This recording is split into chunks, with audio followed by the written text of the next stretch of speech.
Students, आज हम solve करेंगे book 3 8 edition chapter number 2 quadratic equations and graphs exercise 2A question number 1 solve each of the following equations part A. यहाँ हमारे पास कुछ equations given है जिसे हमें सॉल्व करना है। पार्ट ए में हमारे पास है कि a मल्टीप्लाई हो रहा है ब्रैकेट में भी a माइनस 9 है इक्वल 0 के।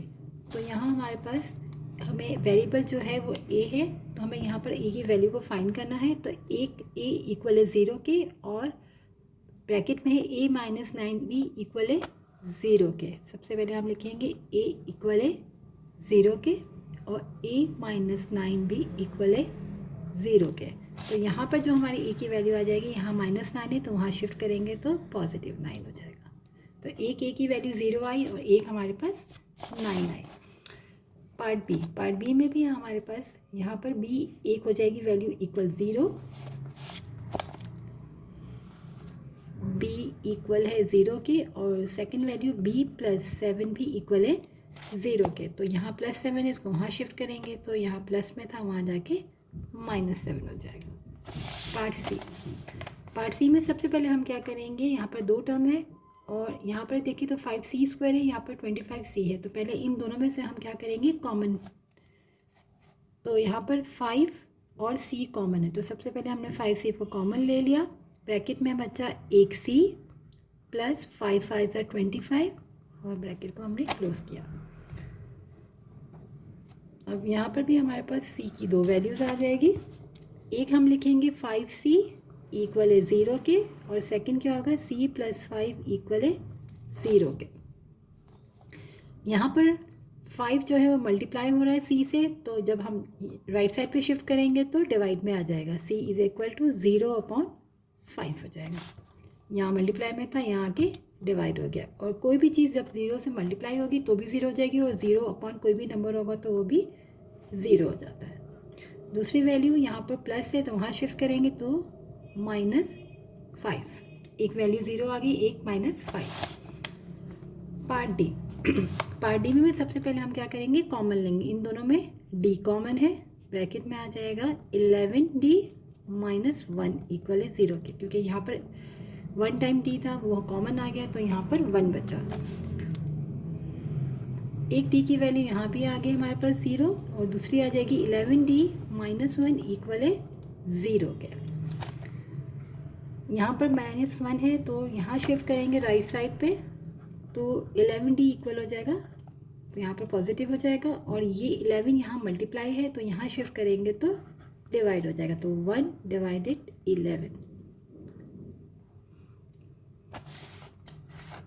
पार्ट ई में भी सबसे पहले हम क्या करेंगे, यहाँ पर दो टर्म है और इन दोनों में से जो चीज़ पहले गिवन में जो कॉमन है दोनों में, उसमें से हम कंडीशन में से कॉमन ले लेंगे। जो गिवन कंडीशन है हमारे पास -4h² माइनस 16h इक्वल है 0 के। तो माइनस भी कॉमन है, 4 कॉमन है, एक h कॉमन है, तो यहाँ एक h बचेगा। माइनस कॉमन लिया तो यहाँ प्लस आ जाएगा और 4 4 16।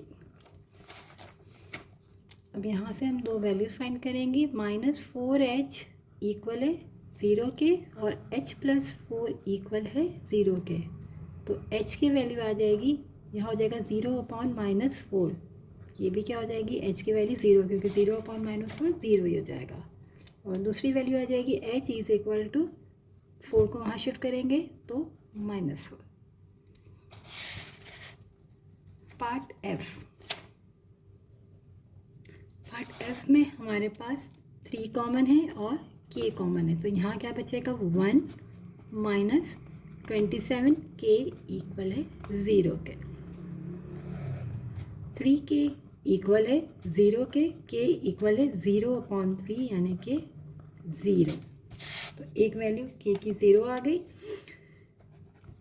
1 माइनस 27k इक्वल है 0 के।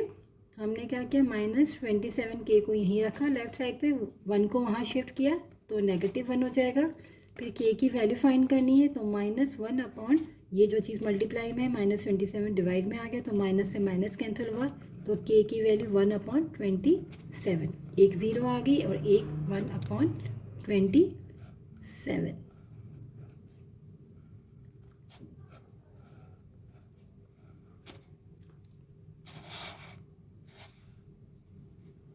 पार्ट एच, -1/2x इक्वल है 0 के और 2x + 3 भी इक्वल है 0 के। यहाँ x की वैल्यू फाइंड करने के लिए x इक्वल 0, यहाँ पर जो चीज़ मल्टीप्लाई में वहाँ जाके डिवाइड हो जाएगी, जो डिवाइड में वो मल्टीप्लाई, तो हमने लगा मल्टीप्लाई, 2 डिवाइड में था तो मल्टीप्लाई में आ गया, और -1 मल्टीप्लाई में था उसको हमने डिवाइड में लिख लिया। तो 0 से कोई भी चीज़ मल्टीप्लाई होगी तो क्या हो जाएगी 0, और दूसरी वैल्यू हो जाएगी 2x इक्वल टू -3, x की वैल्यू हो जाएगी -3/2। पार्ट एच, पार्ट एच में पहले हमें यहाँ पर कॉमन लेना पड़ेगा, तो 4 कॉमन है और y कॉमन है, तो हमारे पास बचा y/5 -1, यहाँ पर था 4/5 y² -4y इक्वल है 0 के, दोनों में से हमने 4y को कॉमन लिया तो ब्रैकेट में आ गया y/5 -1 इक्वल है 0 के। तो यहाँ से भी हमारे पास 2 वैल्यू हो जाएगी, 4y इक्वल है 0 के और y/5 -1 इक्वल है 0 के, तो y 0/4 हमारा 0 ही हुआ, i इज इक्वल टू 0, और दूसरी वैल्यू हम फाइंड कर लेते हैं y/5 -1 यहाँ है, वहाँ शिफ्ट करेंगे तो +1, और यहाँ 5 डिवाइड में वहाँ जाके मल्टीप्लाई हो जाएगा, तो y की वैल्यू आ गई